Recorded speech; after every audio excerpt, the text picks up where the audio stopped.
সুপ্রিয় শিক্ষার্থী, তোমরা সবাই কেমন আছো? সবাই ভালো আছো, সুস্থ আছো এবং নিরাপদে ঘরে অবস্থান করছো। আজকে আমি তোমাদের মার্কেটিং দ্বিতীয় পত্রের ৩ নম্বর অধ্যায় কার্যাবলী সম্পর্কে পড়াবো।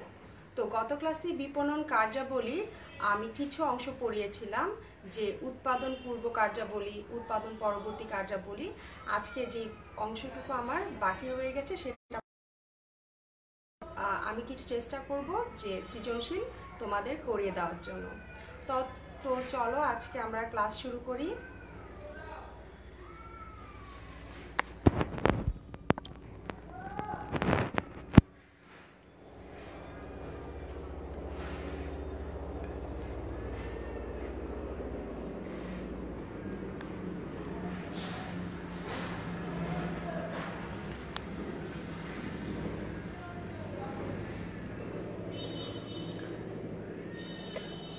তো গত ক্লাসে পড়াটা আমি আরেকবার রিভাইজ করছি।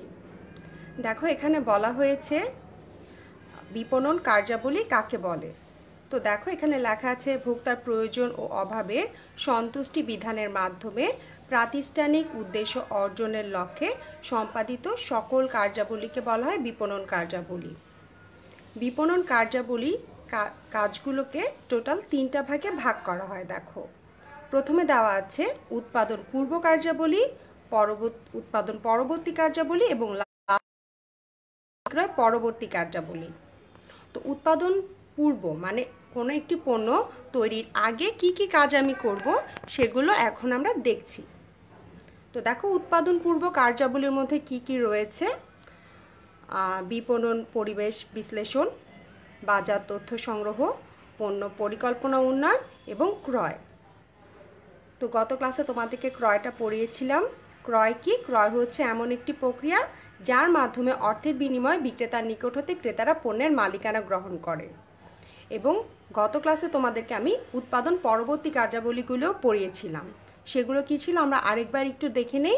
উৎপাদন পরবর্তী কার্যাবলীগুলো ছিল পরিবহন, গুদামজাতকরণ, প্রমিতকরণ, পর্যায়িতকরণ, বিজ্ঞাপন এবং মোড়কীকরণ। তো আজকে আমাদের এতটুকু পর্যন্ত পড়াটা বাকি আছে। তো এটা আজকে আমরা পড়ব যে বিক্রয় পরবর্তী কার্যাবলী। তো উৎপাদনের পরবর্তী যে কার্যাবলী সেটা হচ্ছে বিক্রয় পরবর্তী কার্যাবলী। তো বিক্রয় পরবর্তী কার্যাবলীগুলোর মধ্যে রয়েছে বিক্রয়োত্তর সেবা প্রদান, ভোক্তার সন্তুষ্টি পরিমাপ এবং সংশোধনমূলক ব্যবস্থা গ্রহণ। এই 3টা ছিল আমাদের বিক্রয় পরবর্তী কার্যাবলী। তো এগুলো তোমাদেরকে গত ক্লাসে আমি পড়িয়েছিলাম। তো আজকে এই যে বিক্রয়ের যে কার্যাবলী, যে বিপণনের যে কার্যাবলী, বিপণন কার্যাবলীর এই সমস্ত কার্যাবলীগুলোর মধ্যে সবচেয়ে বেশি ইম্পর্টেন্ট এবং আমাদের ফাইনাল পরীক্ষায় আসতে পারে এমন কিছু কার্যাবলী নিয়ে আজকে আমরা বিশেষভাবে আলোচনা করব। তো প্রথমে আমরা চলে যাব হচ্ছে উৎপাদন পূর্ব কার্যাবলী। তো উৎপাদন পূর্ব কার্যাবলীর মধ্যে সবচেয়ে গুরুত্বপূর্ণ হচ্ছে ক্রয়। তো সেটা আমরা পড়ব। এবং উৎপাদন পরবর্তী কার্যাবলীর মধ্যে সবচেয়ে গুরুত্বপূর্ণ হচ্ছে আমার প্রমিতকরণ, পর্যায়িতকরণ, বিজ্ঞাপন, বিক্রয়, পরিবহন, গুদামজাতকরণ এগুলো এবং মোড়কীকরণ। এবং বিক্রয় পরবর্তী কার্যগুলির মধ্যে সবচেয়ে গুরুত্বপূর্ণ রয়েছে আমার বিক্রয়োত্তর সেবা প্রদান। তো চলো আজকে ইম্পর্টেন্ট টপিকসগুলো আমরা একটু পড়ে নেই।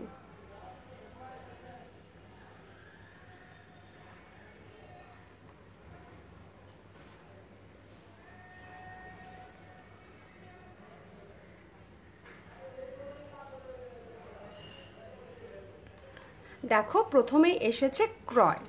তো ক্রয় কি? প্রথমেই তোমাদেরকে বলেছি, ক্রয় হচ্ছে এমন একটি প্রক্রিয়া যার মাধ্যমে অর্থের বিনিময়ে বিক্রেতার নিকট হতে ক্রেতা পণ্যের মালিকানা গ্রহণ করে। এখানে একটা জিনিস তোমাদের খুব ভালোভাবে মনে রাখতে হবে, সেটা হচ্ছে পণ্যের মালিকানা। এই কথাটা তোমরা যদি না লিখো তাহলে কিন্তু তোমাদের, তো এই পণ্যের মালিকানাটাই হচ্ছে এখানে প্রধান। তো পণ্যের মালিকানা কে গ্রহণ করবে? অবশ্যই ক্রেতা, এবং কার নিকট হতে, সেটা হচ্ছে বিক্রেতার নিকট হতে। তো বিক্রেতার নিকট হতে যখন ক্রেতা পণ্যের মালিকানা গ্রহণ করবে সেটাকে আমরা বলবো ক্রয়। ক্রয় যখন তোমরা প্রশ্নটা লিখবে তখন অবশ্যই তোমরা পণ্যের মালিকানা কথাটা লিখবে। এবং আরেকটা জিনিস খুবই খুবই গুরুত্বপূর্ণ, সেটা হচ্ছে যে তোমার অর্থের বিনিময়ে যদি তোমরা কোনো পণ্যের মালিক হও তাহলে সেটা কখনোই ক্রয় হবে না, সেটা তখন কি হয়ে যাবে, সেটা তখন গিফট হয়ে যাবে, তাই না? যেহেতু এটা অর্থের বিনিময়ে, পণ্যটার মালিক তুমি হচ্ছ না, তাই যখন তোমরা ক্রয় কথাটি লিখবে তখন অবশ্যই লিখবে অর্থের বিনিময় এবং পণ্যের মালিকানা। এই দুইটা কথা না লিখলে, ওয়ার্ড না লিখলে তোমাদের ক্রয় এর সংজ্ঞাটা কখনোই হবে না। এরপর দেখো, এই প্রশ্নটা প্রায় তোমাদের প্রত্যেকটি পরীক্ষায় আমি দেখেছি অনুধাবনমূলক প্রশ্ন হিসাবে আসে, তো এটা বেশ ইম্পর্টেন্ট। তো এটা আজকে একটু পড়ায় দিচ্ছি যে উত্তম ক্রয় বিক্রয়ের অর্ধেক, এই কথাটার অর্থ কী। দেখো, উত্তম ক্রয় বিক্রয়ের অর্ধেক এখানে বলেছি, উৎপাদক যদি ভালো মানের কাঁচামাল ও অন্যান্য উপকরণ ক্রয় করতে পারে তাহলে উৎপাদিত পণ্যের গুণগত মান বৃদ্ধি পাবে, ফলে উৎপাদিত পণ্য সহজেই কাঙ্ক্ষিত মূল্যে বিক্রয় করা সম্ভব হবে। আবার বিক্রেতা যদি ভোক্তাদের পছন্দ মতো উন্নত মানের পণ্য ক্রয়ে সক্ষম হয় তাহলে ভোক্তারা দ্রুতই লুফে নিবে। তাহলে ব্যাপারটা তোমরা বুঝতেই পারছো যে কেন আমার উত্তম ক্রয় বিক্রয়ের অর্ধেক হবে। এরপর আমরা পরবর্তী বিষয়ে চলে যাই, সেটা হচ্ছে বিক্রয়। বিক্রয়টা কিসের মধ্যে ছিল তোমাদের মনে আছে? বিক্রয়টা ছিল উৎপাদন পরবর্তী কার্যাবলীর মধ্যে। উৎপাদন পরবর্তী কার্যাবলীর একটি গুরুত্বপূর্ণ কাজ হচ্ছে বিক্রয়। তো বিক্রয়ের মধ্যে কি লেখা আছে দেখো, বিক্রয় হচ্ছে এমন একটি প্রক্রিয়া যার মাধ্যমে অর্থের বিনিময়ে বিক্রেতার নিকট হতে ক্রেতার নিকট পণ্যের মালিকানা হস্তান্তরিত হয়। তো এটা অনেকটা ক্রয়ের মতনই তোমাদের মনে হচ্ছে, এবং আমি তোমাদের পরীক্ষার খাতা প্রায় চেক করলে দেখতে পারি যে তোমরা ক্রয় এবং বিক্রয়ের মধ্যে ব্যাপারটা একটু গুলিয়ে ফেলো। তো এই জিনিসটা করবে না। এখন আমি তোমাদেরকে বিক্রয়টা এমনভাবে এবং ক্রয়টা এমনভাবে বুঝিয়ে দিব যে আজকের ক্লাসের পর তোমরা হয়তো এটা আর ভুল করবে না। দেখো, এখানে ক্রয় এবং বিক্রয় এই দুইটাতে লিখেছি। তো দেখো, ক্রয় কি তোমাদের পড়িয়েছিলাম, ক্রয় হচ্ছে এমন একটি প্রক্রিয়া যার মাধ্যমে অর্থের বিনিময়ে বিক্রেতার নিকট হতে ক্রেতা পণ্যের মালিকানা গ্রহণ করে। আর বিক্রয়টাও দেখো অনেকটা একই রকম, এই জন্য তোমরা একটু ভুল করে ফেলো। এমন একটি প্রক্রিয়া বিক্রয় যার মাধ্যমে অর্থের বিনিময়ে বিক্রেতার নিকট হতে ক্রেতার নিকট পণ্যের মালিকানা হস্তান্তরিত হয়। তো দেখো, এখানে ক্রয়ে কি বলা হয়েছে, বিক্রেতার নিকট হতে ক্রেতা পণ্যের মালিকানা গ্রহণ করে। আর বিক্রয় বলেছে বিক্রেতার নিকট হতে ক্রেতার নিকট পণ্যের মালিকানা হস্তান্তরিত হয়। তাহলে ক্রয় এবং বিক্রয়ের মধ্যে মেইন পার্থক্য হচ্ছে কি, ক্রয়ের ক্ষেত্রে ক্রেতা পণ্যের মালিকানা গ্রহণ করবে এবং বিক্রয়ের ক্ষেত্রে ক্রেতা পণ্যের মালিকানা হস্তান্তরিত করবে। তাহলে ক্রয় আর বিক্রয়ের মধ্যে এই দুটোই পার্থক্য। আর যা আছে তা সেম। ক্রয়ের ক্ষেত্রে ক্রেতা পণ্যের মালিকানা গ্রহণ করবে এবং বিক্রয়ের ক্ষেত্রে ক্রেতা পণ্যের মালিকানা বিক্রেতার নিকট হতে ক্রেতার নিকট পণ্যের মালিকানা হস্তান্তরিত হবে। আশা করছি এই দুইটা ওয়ার্ডের মধ্যে তোমরা এলোমেলো করে ফেলবে না এবং আজকের ক্লাসের পর এটা আর ভুল করবে না যে ক্রয় কাকে বলে এবং বিক্রয় কাকে বলে। ক্রয় হচ্ছে পণ্যের মালিকানা ক্রেতা বিক্রেতার নিকট হতে গ্রহণ করবে এবং বিক্রয় হচ্ছে বিক্রেতার নিকট হতে ক্রেতার নিকট পণ্যের মালিকানা হস্তান্তরিত হবে। এরপরে আমরা চলে যাচ্ছি আরেকটি বিক্রয় পরবর্তী উৎপাদন পরবর্তী কাজের আরেকটি গুরুত্বপূর্ণ বিষয়, সেটা হচ্ছে পরিবহন। তো তোমরা তো অবশ্যই জানো পরিবহন কি। পরিবহন হচ্ছে কি, যাত্রী ও পণ্য সামগ্রী এক স্থান হতে অন্য স্থানে আনা নেওয়াকে পরিবহন বলা হয়ে থাকে।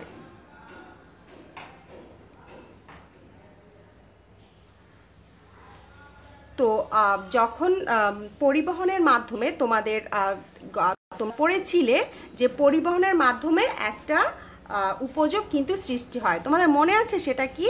হ্যাঁ, পরিবহনের মাধ্যমে আমাদের স্থানগত উপযোগ সৃষ্টি হয়। কোনো দ্রব্য যখন এক জায়গা থেকে আমরা অন্য জায়গায় নেই বা স্থানান্তর করি, তখন যেই এটার ফলে যে উপযোগটা সৃষ্টি হবে সেটাই হচ্ছে স্থানগত উপযোগ। যেমন এখন আমের সিজন না, এখন কি আমরা যদি রাজশাহী থেকে উৎপাদিত আম আমি যদি ঢাকায় নিয়ে আসি, এর ফলে আমার কি হবে? এর ফলে আমার স্থানগত উপযোগ সৃষ্টি হবে। এবং রাজশাহীর উৎপাদিত আম আমি ঢাকায় কিভাবে নিয়ে আসব? অবশ্যই আমি পরিবহনের মাধ্যমে নিয়ে আসবো, কারণ এটা আমি হাতে বা আমার মাথায় ক্যারি করে নিয়ে আসতে পারবো না, তাই না? নিশ্চয়ই তোমরা বুঝতে পারছো। উৎপাদন পরবর্তী খুবই গুরুত্বপূর্ণ কাজ হচ্ছে, দেখো এটাকে আমি বলবো গুদামজাতকরণ। তো গুদামজাতকরণে কি বলা হয়েছে দেখো, এখানে বলা হয়েছে উৎপাদনের পর হতে শুরু করে বিক্রয়ের পূর্ব পর্যন্ত পণ্য সংরক্ষণ করাকে আমি বলি গুদামজাতকরণ। তাহলে উৎপাদন ও ভোগের মধ্যবর্তী সময় পর্যন্ত যখন পণ্যটা সংরক্ষণের ব্যবস্থা করা হবে সেটাকে বলা হয় গুদামজাতকরণ। তাহলে এই গুদামজাতকরণের ফলেও কিন্তু আরেকটি খুবই গুরুত্বপূর্ণ উপযোগ সৃষ্টি হয়। সেটা কি? সেটা নিশ্চয়ই তোমরা জানো এবং ক্লাসেও আমি তোমাদের বেশ কয়েকবার পড়িয়েছি। সেটা হচ্ছে সময়গত উপযোগ। কোনো দ্রব্য যখন আমি একটা সময় থেকে অন্য সময় পর্যন্ত সংরক্ষণ করব, তার ফলে যে উপযোগটা সৃষ্টি হবে তাকে আমি সময়গত উপযোগ বলবো। যেমন শীতকালে কি হয়, শীতকালে দেখা যায় টমেটো উৎপাদন হয় বেশি, তো তখন কি করে, তখন সেই উৎপাদিত টমেটোগুলো কি হিমাগারে সংরক্ষণ করে কিন্তু সারা বছর সেগুলো বিক্রি করে। সেমভাবে আলু, পেঁয়াজ এগুলো তোমার এই পণ্য সামগ্রীগুলো তারা উৎপাদনকারীরা হিমাগারে সংরক্ষণ করে এবং সারা বছর ধরে বিক্রয় করে। এর ফলে এইসব পণ্যের কি একটা সময়গত উপযোগ সৃষ্টি হয় না? আশা করছি তোমরা বুঝতে পারছো। এরপরে উৎপাদন পরবর্তীর অত্যন্ত গুরুত্বপূর্ণ একটি কাজ হচ্ছে তোমার প্রমিতকরণ। নিশ্চয়ই তোমরা ম্যানেজমেন্টে প্রমিতকরণ এবং পর্যায়িতকরণ পড়েছো, এটা তোমাদের মার্কেটিংয়েও আছে এবং এটা খুবই গুরুত্বপূর্ণ একটি টপিকস, যে প্রমিতকরণ। তো প্রমিতকরণ এখানে কি বলা হয়েছে দেখো, এখানে বলা হয়েছে ক্রেতা পণ্যের যে বিশেষ গুণাগুণ পছন্দ বা অপছন্দ করে তার ভিত্তিতে পণ্যের মান তালিকা তৈরি করাকে বলা হয় প্রমিতকরণ। যেমন একটা উদাহরণের সাহায্যে বলি, যেমন যদি কোনো উৎপাদনকারী কোনো পণ্যের যেমন আপেল উৎপাদন করে, তাহলে সেই আপেলের যে রং, আপেলের যে আকার আকৃতি এবং আপেলের যে টেস্ট, এই জিনিসগুলা যখন উৎপাদনকারী এটা একটা মান নির্ধারণ করবে, সেটাকে আমরা বলবো প্রমিতকরণ। প্রমিতকরণ একটি মানসিক কাজ, এটা মনে রাখবে যে এটা একটি মানসিক কাজ। একটা পণ্যের গ্রেড, এটা কি এ গ্রেডের পণ্য না বি গ্রেডের পণ্য না সি গ্রেডের পণ্য, এভাবে যখন একটি উৎপাদনকারী পণ্যটাকে একটা তালিকার মধ্যে পণ্যটাকে ফেলবে, সেটাকে আমি বলবো প্রমিতকরণ। প্রমিতকরণের পরবর্তী খুবই গুরুত্বপূর্ণ কাজ হচ্ছে পর্যায়িতকরণ। আমার বানানটা একটু ভুল হয়েছে, তোমরা বই থেকে সঠিক বানানটা দেখবে। তো প্রমিতকরণ কাজটা করার পরে আমি করব হচ্ছে পর্যায়িতকরণ কাজটা। তো পর্যায়িতকরণ কাজটা কি এখানে বলা হয়েছে দেখো, প্রমিতকরণে যে মান নির্ধারিত হয় তার ভিত্তিতে পণ্যকে বিভিন্ন শ্রেণীতে ভাগ করাকে পর্যায়িতকরণ বলা হয়। তাহলে দেখো, প্রমিতকরণ বললাম না তোমাদেরকে একটি মানসিক কাজ।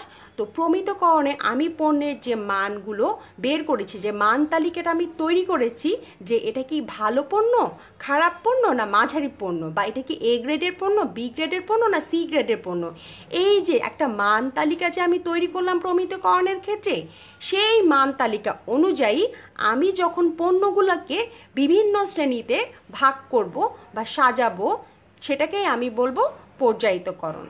এবং পর্যায়িতকরণ হচ্ছে একটি শারীরিক কাজ।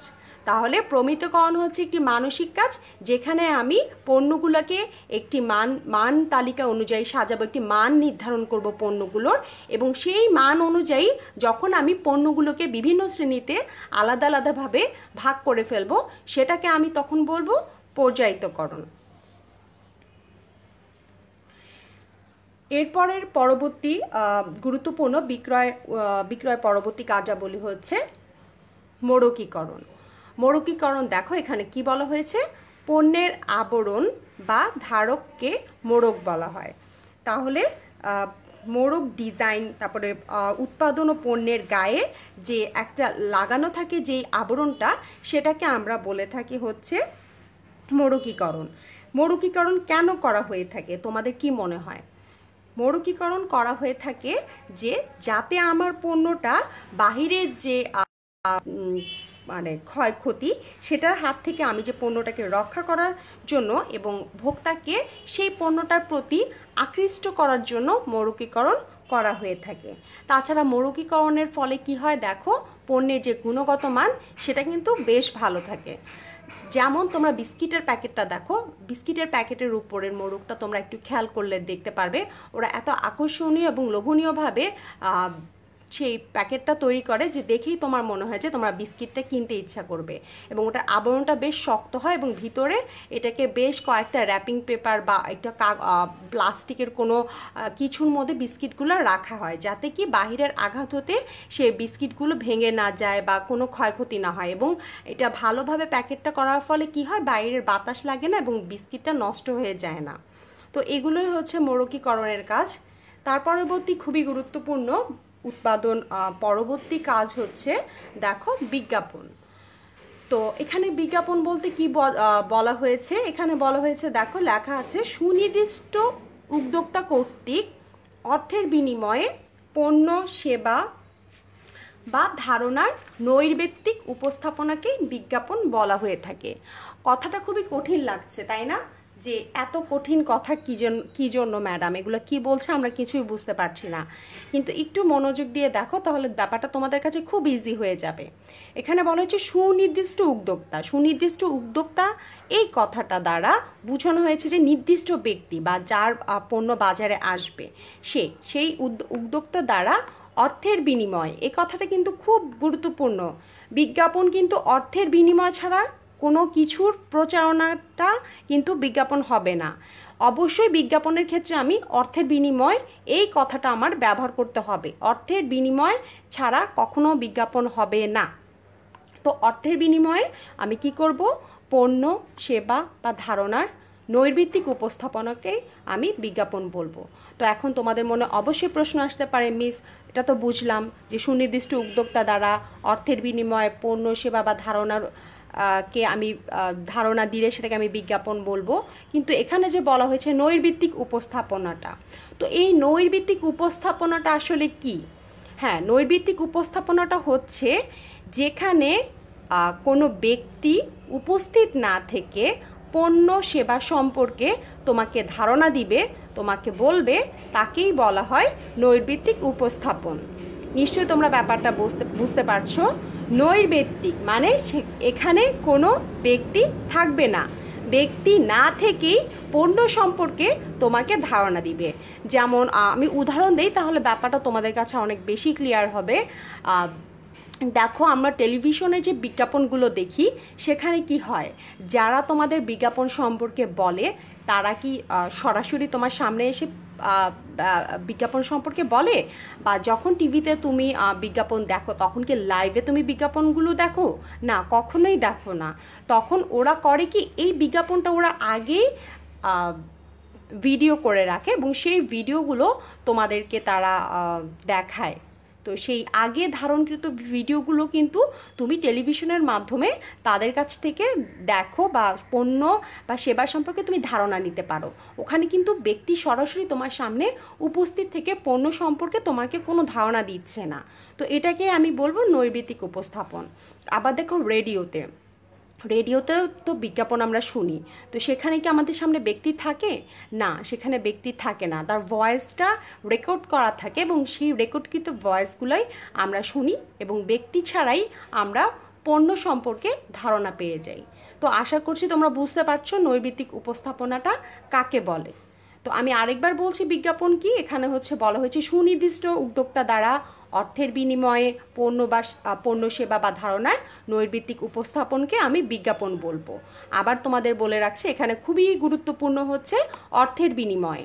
অর্থের বিনিময় ছাড়া কখনো কোনো কিছুর প্রচারণা বা কোনো কিছু জানানোকে আমি কখনোই বিজ্ঞাপন বলবো না।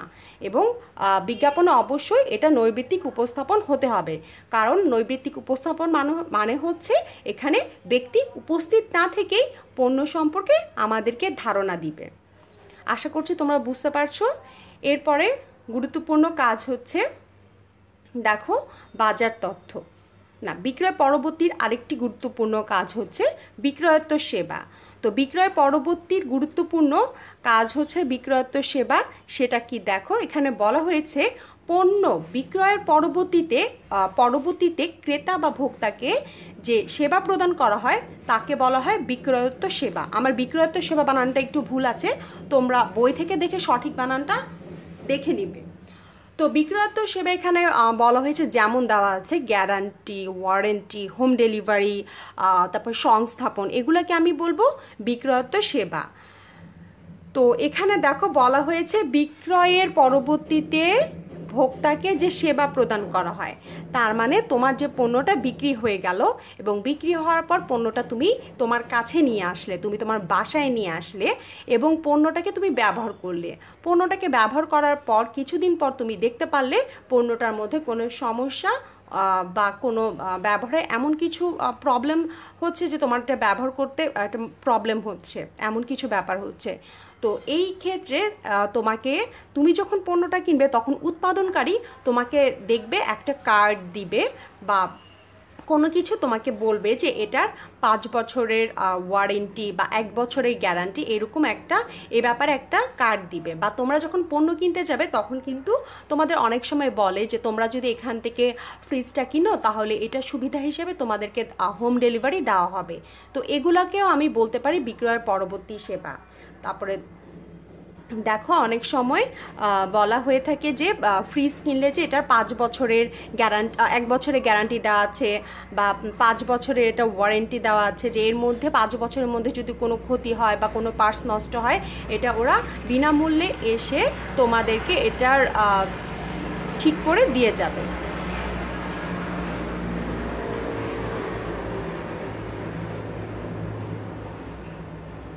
আচ্ছা দেখো বিক্রয় পরবর্তীর সেবার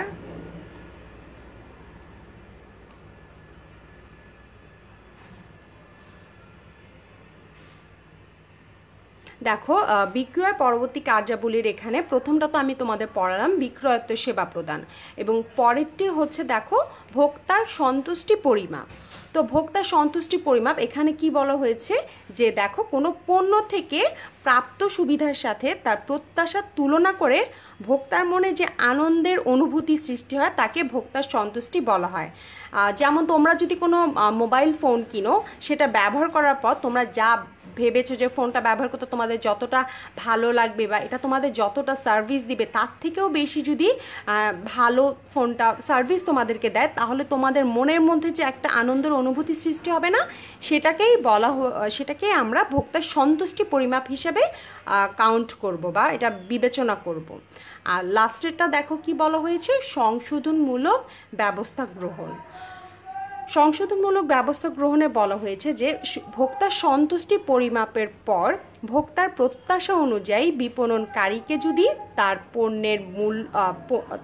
পণ্য মূল্য বন্টন বা তার যে প্রসারমূলক কর্মকাণ্ডে সংযোজন বা পরিমার্জন করতে হয়, তাহলে সেটাকে আমি বলবো সংশোধনমূলক ব্যবস্থা গ্রহণ। যেমন যদি তোমরা মনে করো যে তোমরা একটা স্মার্টফোন কিনেছো, কিন্তু এটা পুরোটুকুই মানে একেবারেই এটা পুরোটুকুই টাচ স্ক্রিন, স্ক্রিন, এটার মধ্যে কোনো বাটন বা কোনো কিছু নেই। তো তোমরা হয়তো বা ফোনটা ইউজ করার কিছুদিন পরে দেখলে এটার মধ্যে যদি একটা বাটন থাকতো তাহলে তোমাদের জন্য ব্যাপারটা আরও সুবিধা হতো। তো তোমরা যদি এই ব্যাপারগুলো উৎপাদনকারী যে পণ্যটা তৈরি করবে তাকে জানাও, এবং পরবর্তী পরবর্তীতে সে যদি ওই বাটন সহ নতুনভাবে সেই স্মার্টফোনটা বাজারে নিয়ে আসে তাহলে কিন্তু এটাকে আমি বলবো সংশোধনমূলক ব্যবস্থা গ্রহণ। মানে এটা তারা বোঝাচ্ছে উৎপাদনকারী যখন তার একটা পণ্য তৈরি করবে সেই পণ্যের মধ্যে নতুন করে কোনো সুবিধা যদি সে সংযোজন করে বা পণ্যটার মধ্যে যদি কোনো ত্রুটি ধরা পড়ে, সে ত্রুটিটা যখন সে সংশোধন করে নতুনভাবে পণ্যটাকে মার্কেটে নিয়ে আসে সেটাকে আমি বলবো সংশোধনমূলক ব্যবস্থা গ্রহণ। আশা করছি বুঝতে পারছো। এবং এগুলোর ছাড়াও আরেকটা গুরুত্বপূর্ণ বিষয় হচ্ছে, এটা দেখো, এটা হচ্ছে বাজার তথ্য। বাজার তথ্য কি? বাজার তথ্য বলা হয়েছে এখানে ক্রেতা বা ভোক্তাদের রুচি, পছন্দ, অভ্যাস, প্রয়োজন, অভাব ও চাহিদা সম্পর্কে যে তথ্য সংগ্রহ করা হয় তাকে বলা হয় বাজার তথ্য। এটাও উৎপাদন পরবর্তী একটি খুবই গুরুত্বপূর্ণ কাজ। তাহলে বাজার তথ্য আমরা কেন নিব? বাজার তথ্য না নিলে কিন্তু আমরা বুঝতে পারবো না যে আমার মার্কেটে ভোক্তারা কী চাচ্ছে এবং তাদের কি পছন্দ, তাদের অভ্যাস, জীবনের অভ্যাসের সাথে কি কি লাগবে সেগুলো একজন উৎপাদনকারীকে জানতে হবে এবং সেই অনুযায়ী পণ্য মার্কেটে নিয়ে আসতে হবে। যেমন আগে কিন্তু দেখো যে করোনার আগে কিন্তু আমাদের সবার বাসায় কাজের বুয়া ছিল, এখন কিন্তু কাজের বুয়া নেই, আমরা নিজেরাই কাজ করছি। তো যখন কাজের বুয়া ছিল তখন কি করতো, ঘর মোছার ক্ষেত্রে দেখো ম্যাক্সিমাম তারা তোয়ালে বা বড় কোনো কাপড় ইউজ করতো। কিন্তু এখন আমরা যখন কাজ করছি, এখন দেখো আমরা কিন্তু বাজারে, আগে এটার এত বেশি চাহিদা ছিল না যে মফ, এটা আমরা এখন ইউজ করছি। এটা এখন প্রত্যেকটা দোকানে, প্রত্যেকটা বাসায় এই মফটা আমরা ব্যবহার করছি ঘর মোছার ক্ষেত্রে। এটা এখন আমাদের দেখো অভ্যাসে পরিণত হয়ে গেছে এবং এটা আমাদের প্রয়োজনও, তাই না? যে আমাদের পক্ষে সম্ভব না যে হাতে ন্যাকড়া দিয়ে সে ঘর ক্লিন করা। তো এই বাজার তথ্যগুলো বাজারকারী জানতে হবে এবং সেই অনুযায়ী নতুন নতুন পণ্য মার্কেটে আনতে হবে এবং সেগুলো বিক্রয় করতে হবে।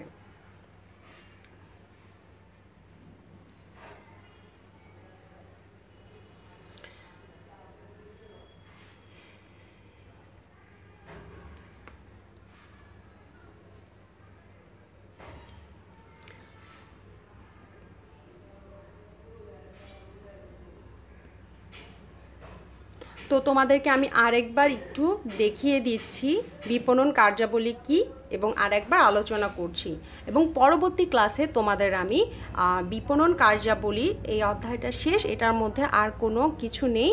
এই তো বিপণন কার্যাবলীর এই সবগুলোর মধ্যে থেকে কি কি ধরনের সৃজনশীল আসতে পারে, কি কি ধরনের এমসিকিউ আসতে পারে গুরুত্বপূর্ণ, সেগুলো তোমাদের আমি পরবর্তী ক্লাসে করিয়ে দিব। তো আজকে চলো আরেকবার একটু দেখে নিই বিপণন কার্যাবলীটা কি। বিপণন কার্যাবলীকে আমি 3টা ভাগে ভাগ করতে পারবো। প্রথমটা উৎপাদন পূর্ব কার্যাবলী, তারপরে উৎপাদন পরবর্তী কার্যাবলী এবং সর্বশেষ দেখো বিক্রয় পরবর্তী কার্যাবলী। উৎপাদন পূর্ব কার্যাবলীর মধ্যে কি কি আছে? বিপণন পরিবেশ বিশ্লেষণ, বাজার তথ্য সংগ্রহ, পণ্য পরিকল্পনা উন্নয়ন, ক্রয়। ক্রয় কি? ক্রয় হচ্ছে এমন একটি প্রক্রিয়া যার মাধ্যমে অর্থের বিনিময়ে বিক্রেতার নিকট হতে ক্রেতা পণ্যের মালিকানা গ্রহণ করে। তোমাদের বলেছি গ্রহণ করলে হবে এটা ক্রয়, আর যদি হস্তান্তরিত হয় তাহলে হবে বিক্রয়। এরপরে উৎপাদন পরবর্তী কার্যাবলীগুলো হচ্ছে পরিবহন, গুদামজাতকরণ, প্রমিতকরণ, পর্যায়িতকরণ, বিজ্ঞাপন, বিক্রয় এবং মোড়কীকরণ। এবং তারপরে আছে বিক্রয় পরবর্তী কার্যাবলী, সেগুলো হচ্ছে বিক্রয়ত সেবা প্রদান, ভোক্তার সন্তুষ্টি পরিমাপ, সংশোধনমূলক ব্যবস্থা গ্রহণ। ক্রয়, ক্রয় হচ্ছে দেখো এমন একটি প্রক্রিয়া যার মাধ্যমে অর্থের বিনিময়ে বিক্রেতার নিকট হতে পণ্যের মালিকানা গ্রহণ করে। উত্তম ক্রয়, বিক্রয়ের অর্ধেক কেন? এটা প্রায় তোমাদের অনুধাবনমূলক প্রশ্নে আসে এবং এটা খুব ইম্পর্টেন্ট। এখানে বলা হয়েছে উৎপাদক যদি ভালো মানের কাঁচামাল কিনতে পারে তাহলে তার যে পণ্যের মান অনেক বৃদ্ধি পাবে, ফলে উৎপাদিত পণ্য সহজেই যে যে মূল্য সে চিন্তা করেছে যে বিক্রি করবে সেই মূল্যেই সেই পণ্যটা বিক্রি করতে তার পক্ষে সহজ হবে। আর বিক্রেতা যদি ভোক্তাদের পছন্দ মতো উন্নত মানের পণ্য ক্রয়ে সক্ষম হয় তাহলে ভোক্তারা কিন্তু খুব দ্রুত সেই পণ্যটা তার কাছ থেকে লুফে নিবে বা কিনে নিবে। তারপরে আসছে দেখো বিক্রয়। এখানে বলা হয়েছে বিক্রয় এমন একটি প্রক্রিয়া যার মাধ্যমে অর্থের বিনিময়ে বিক্রেতার নিকট হতে ক্রেতার নিকট পণ্যের মালিকানা হস্তান্তরিত হয়। তো তোমরা প্রায় এই জিনিসটা একটু গুলিয়ে ফেলো, ক্রয় এবং বিক্রয়ের মধ্যে কোনটা হস্তান্তরিত হবে এবং কোনটা গ্রহণ হবে। তাই দুইটা জিনিস আমি তোমাদের একসাথে দেখায় দিচ্ছি। ক্রয় কি? ক্রয়ের মাধ্যমে ক্রয় এবং বিক্রয় পুরাটুকুই একই রকম, একই লেখা, যে অর্থের শুধু ক্রয়ের ক্ষেত্রে হবে বিক্রেতার নিকট হতে ক্রেতার নিকট পণ্যের মালিকানা গ্রহণ হবে। এখানে এই কথাটা ইম্পর্টেন্ট যে গ্রহণ। আর বিক্রয়ের ক্ষেত্রে একই রকম লেখা, শুধুমাত্র এখানে হবে বিক্রেতার নিকট হতে ক্রেতার নিকট পণ্যের মালিকানা হস্তান্তরিত হবে। তাহলে ক্রয় এবং বিক্রয়ের মধ্যে একটি পার্থক্য আমি দেখতে পাচ্ছি, সেটা হচ্ছে ক্রয়ের ক্ষেত্রে পণ্যের মালিকানা ক্রেতা গ্রহণ করবে, আর বিক্রয়ের ক্ষেত্রে বিক্রেতা পণ্যের মালিকানা ক্রেতাকে হস্তান্তরিত করবে। তো এই দুইটা ওয়ার্ড তোমরা একটু খেয়াল করে লিখবে, আশা করছি তোমরা ব্যাপারটা তাহলে আর ভুল করবে না। তারপরে আছে দেখো পরিবহন। পরিবহনে বলা হয়েছে যাত্রী ও পণ্য সামগ্রী এক স্থান থেকে অন্য স্থানে নিয়ে আনা নেওয়াকে পরিবহন বলে। পরিবহনের মাধ্যমে কি সৃষ্টি হয়? পরিবহনের মাধ্যমে স্থানগত উপযোগ সৃষ্টি হয়। আমি আবারও বলছি, পরিবহনের মাধ্যমে স্থানগত উপযোগ সৃষ্টি হয়। এরপরে আছে দেখো গুদামজাতকরণ। এটা হচ্ছে উৎপাদনের পর হতে শুরু করে বিক্রয় বা ভোগের পূর্ব পর্যন্ত পণ্য সংরক্ষণ করা। যেমন শীতকালে টমেটো আমি যদি হিমাকারে সংরক্ষণ করে এই গরমকালে ইউজ করি বা ব্যবহার করি, সেটা আমার গুদামজাতকরণ করা হবে এবং এটার ফলে কি একটা উপযোগ সৃষ্টি হবে, সেটা হচ্ছে সময়গত উপযোগ। তো এক সময় থেকে অন্য সময় পর্যন্ত যখন আমি পণ্যটাকে সংরক্ষণ করব, তার ফলে আমার সময়গত উপযোগ সৃষ্টি হবে। সময়গত উপযোগ সৃষ্টির জন্য গুদামজাতকরণ করতে হবে। এরপরে রয়েছে প্রমিতকরণ। প্রমিতকরণে বলা হয়েছে ক্রেতা পণ্যের যে বিশেষ গুণাগুণ পছন্দ বা অপছন্দ করে তার ভিত্তিতে পণ্যের মান তালিকা তৈরি করাকে বলা হয়। তাহলে প্রমিতকরণ হচ্ছে একটি মানসিক কাজ। এখানে ক্রেতার পছন্দ অপছন্দ এবং পণ্যটা কীরকম হবে সেটার উপর ভিত্তি করে একটা তালিকা তৈরি করব, যে পণ্যটা কি খুব ভালো, খারাপ না মাঝারি, পণ্যটি কি এ গ্রেডের, বি গ্রেডের না সি গ্রেডের। এভাবে যে একটি মান আমি পণ্যের যে মান আমি তৈরি করব, সেই তালিকাটাকে আমি বলবো, মান তালিকাটাকে আমি বলবো প্রমিতকরণ। প্রমিতকরণের পরবর্তী খুবই গুরুত্বপূর্ণ কাজ হচ্ছে পর্যায়িতকরণ। প্রমিতকরণের যে মান তালিকাটা, যে মানটা আমি নির্ধারণ করেছি, সেই মান তালিকাটা উপর ভিত্তি করে আমি যখন আমার পণ্যগুলোকে বিভিন্ন ভাগে ভাগ করব, বিভিন্ন শ্রেণীতে আলাদা আলাদা করে ফেলবো, সেটাকে আমি বলবো পর্যায়িতকরণ। এরপর আছে দেখো মরকীকরণ। মরকীকরণ কি? পণ্যের আবরণ বা ধারককে মরক বলা হয়। মরকীকরণের ফলে কি হয়? পণ্যের গুণগত মান ভালো থাকে এবং পণ্যটা বাইরের ক্ষতি থেকে রক্ষা পায় এবং তোমরা যারা ভোক্তা তারা পণ্যটা কিনতে আকর্ষণ বোধ করো। তারপরে আছে বিজ্ঞাপন। সুনির্দিষ্ট উদ্যোক্তা কর্তৃক অর্থের বিনিময়ে পণ্য বা সেবা বা ধারণার নৈর্ব্যক্তিক উপস্থাপনকে বিজ্ঞাপন বলে। অর্থাৎ একজন ব্যক্তি অর্থের বিনিময়ে তার পণ্য সম্পর্কে যে ধারণা দিবে তাকে বলা হয় বিজ্ঞাপন। নৈর্ব্যক্তিক উপস্থাপন দ্বারা এখানে বলা হয়েছে এখানে ব্যক্তি নিজে উপস্থিত না থেকে পণ্য সম্পর্কে তোমাদেরকে বলবে।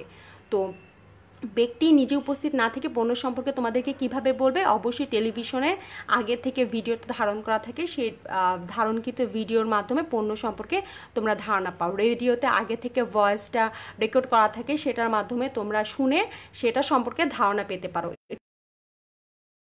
এবং তারপরে আছে বাজার তথ্য। বাজার তথ্য বলা হয়েছে ভোক্তা বা ক্রেতারা কি চায়, তাদের কি অভ্যাস, তাদের জীবন দৈনন্দিন জীবনে কোন কোন অভ্যাস, সেই অভ্যাস অনুযায়ী তাদের কি পছন্দ, তারা কি চাচ্ছে, তাদের অভাবটা কোথায়, তাদের প্রয়োজনটা কোথায়, এগুলো সম্পর্কে আমি তথ্য সংগ্রহ করব এবং তার পরবর্তীতে আমি সেই অনুযায়ী পণ্য উৎপাদন করব। এবং সর্বশেষ দেখো বিক্রয়ত্ব সেবা।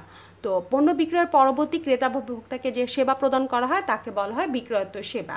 গ্যারান্টি, ওয়ারেন্টি, হোম ডেলিভারি, সংস্থাপন, এগুলো হচ্ছে বিক্রয়ত্ব সেবা। যেমন তুমি যদি কোনো এই গরমে তোমাকে বলা হবে যে এসিটা আপনার হোম ডেলিভারি দেওয়া হবে। তো এটাও একটা বিক্রেতার সেবা। বা তোমাদের বলা হলো যে আপনারা যদি এসিটা কিনেন তাহলে আমাদের কোম্পানির লোক যে আপনার বাসায় ফ্রিতে এসিটা পুরোপুরি লাগিয়ে দিবে, দেয়ালের সাথে অ্যাটাচড করে দিবে, সংস্থাপন করে দিবে। এটাও এক ধরনের বিক্রেতার সেবা। তো আশা করছি উৎপাদন কার্যাবলীর সব গুরুত্বপূর্ণ বিষয়গুলো তোমাদের ভালোভাবে বোঝা হয়েছে, এবং তোমরা যদি কোনো কিছু বুঝতে না পারো তোমরা আমাকে কমেন্টের মাধ্যমে জানাবে যে তোমরা কোন জিনিসটা বুঝতে পারছো না, আমি তোমাদেরকে বুঝাবো, বা ইনবক্সও করতে পারো। তো পরবর্তী ক্লাসে আমি এই তৃতীয় অধ্যায় বিপণন কার্যাবলীর এই অধ্যায়ের গুরুত্বপূর্ণ যে তোমাদের এমসিকিউগুলো আছে এবং গুরুত্বপূর্ণ যে সৃজনশীলগুলো আছে সেগুলো আমি করিয়ে দিব, এবং তারপরে আমি চতুর্থ নম্বর অধ্যায়ে চলে যাব। তোমরা সবাই ভালো থাকবে, এবং সামনেই তোমাদের পরীক্ষা, তোমরা সবাই পরীক্ষার জন্য ভালোভাবে প্রিপারেশন নিবে। আল্লাহ হাফেজ।